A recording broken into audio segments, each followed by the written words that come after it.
Bismillahirrahmanirrahim. Alhamdulillahi rabbil alamin.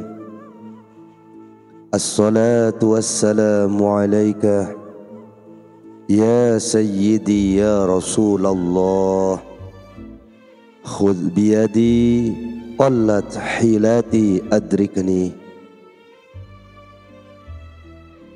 Syekh Abdul Qadir Al-Jailani radhiyallahu an, semoga Allah meridhai dan meridhokannya, berujar, jika kau telah sampai pada Allah Ta'ala, maka kau akan didekatkan kepadanya dengan pendekatan dan taufiknya. Sampai pada Allah Azza wa Jalla berarti kau keluar dari lingkaran makhluk, hawa kecenderungan, keinginan diri dan angan, lalu berdiri tegar bersama tindakan dan kehendaknya tanpa membuat gerakan apapun di dalam dirimu juga di dalam makhluknya dengan keinginan dirimu sendiri, melainkan dengan hukum, perintah dan tindakan Allah. Ini adalah keadaan fana yang disepadankan dengan ketersampaian atau wusul. Ketersampaian dengan Allah tentu tidak sama dengan ketersampaian dengan ciptaannya yang masih berada dalam batas hukum-hukum akal. Tak ada sesuatu pun yang serupa dengannya, dan dialah yang maha mendengar lagi maha melihat. Quran Surat Asy-Syura ayat 11. Maha suci Allah dari keserupaan dengan makhluk-makhluknya, kemiripan dengan ciptaan-ciptaannya. Ketersampaian dengannya lazim dikenal di kalangan ahlul wusul atau orang-orang yang telah mengalami ketersampaian dengan ciri khas masing-masing yang diberikan oleh Allah dan tidak sama antara satu sama lain. Al-Haq Azza wa Jalla memiliki rahasia tersendiri dengan setiap Rasul, Nabi dan Wali yang tidak diketahui oleh seorang pun selain Allah sendiri dan orang tersebut.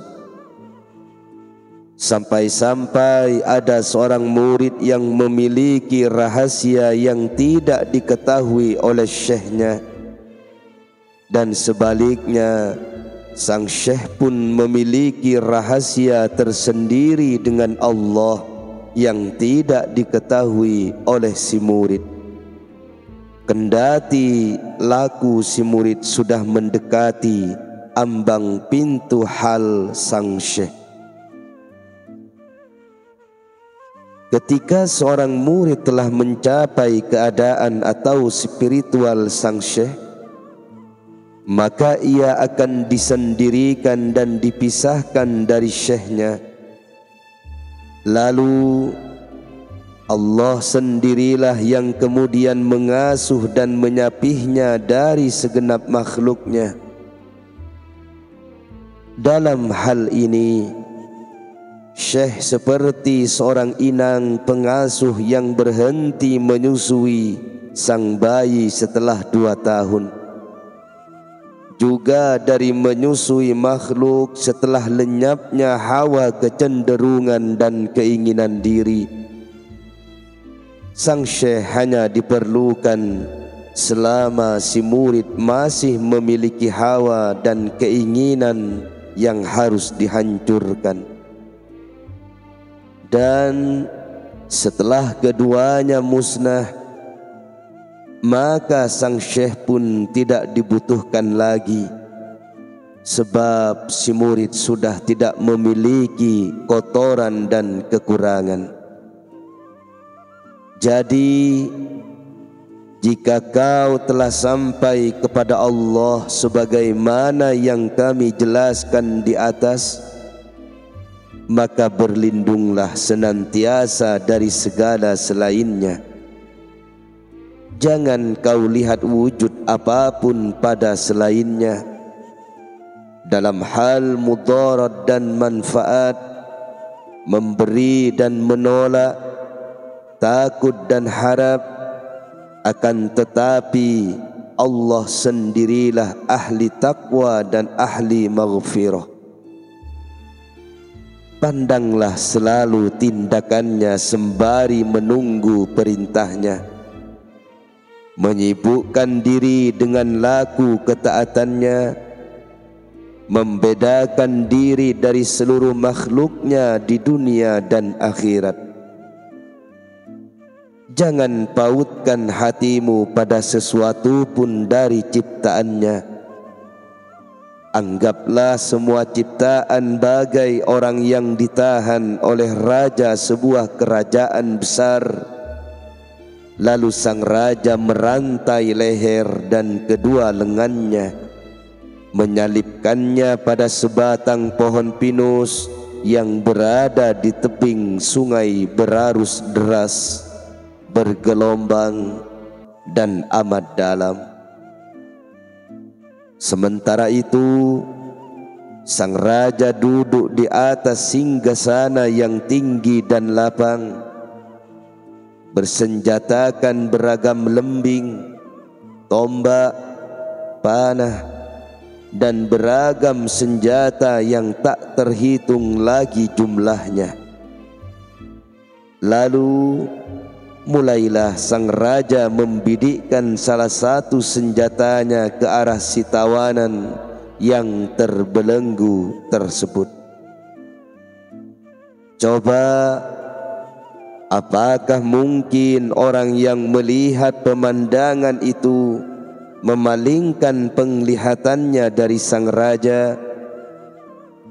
Juga sama sekali tidak takut dan mengharap kepada raja itu, lantas malah melihat si tawanan dan takut serta berharap padanya.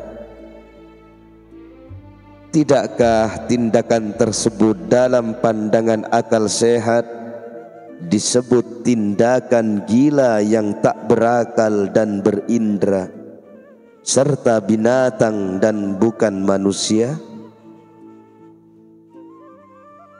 Marilah kita berlindung kepada Allah dari kebutaan setelah memiliki penglihatan, dari keterpisahan setelah ketersampaian, dari keterasingan setelah mencapai kedekatan dan keakraban, dari ketersesatan sesudah memperoleh petunjuk, dan dari kekufuran sesudah beriman.